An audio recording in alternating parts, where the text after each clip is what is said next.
പിന്നെ BJP-കാരോട് എനിക്കൊരു പ്രത്യേക കാര്യം പറയാനുണ്ട്. ഇന്നലെ ഒരു കാളയുമായിട്ട് കന്റോൺമെന്റ് ഹൗസിലേക്ക് പ്രകടനം നടത്തി. നല്ല കാര്യം. ആ കാളയെ കളയരുത്, അത് പാർട്ടി ഓഫീസിന്റെ മുറ്റത്ത് കെട്ടിയിടണം. ഈ അടുത്ത ദിവസം ഒരാവശ്യം വരും BJP-ക്ക്. ആ കാളയുമായിട്ട് രാജീവ് ചന്ദ്രശേഖരന്റെ വീട്ടിലേക്ക് ഒരു പ്രകടനം നടത്തേണ്ട സ്ഥിതി പെട്ടെന്നുണ്ടാവും. കാര്യം ഞാനിപ്പോ പറയുന്നില്ല. അവിടെ കാളയെ ഉപേക്ഷിക്കും, കാളയെ കളയരുത്. കാള വേറെ കൊണ്ടുവന്ന സ്ഥലത്തേക്ക് പറഞ്ഞേക്കരുത്. കാളയെ പാർട്ടി ഓഫീസിന്റെ മുമ്പിൽ തന്നെ കെട്ടിയിടണം. കാളയുടെ ആവശ്യം വരും.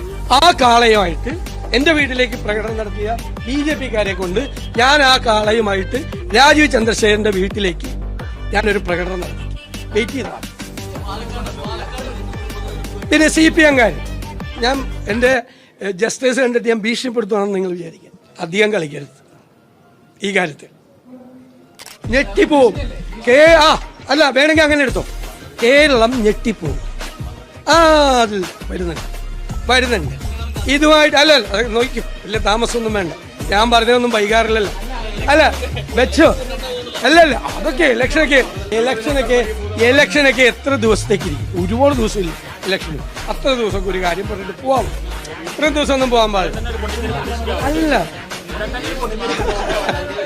നോക്കാം അല്ലേ, നോക്കാം.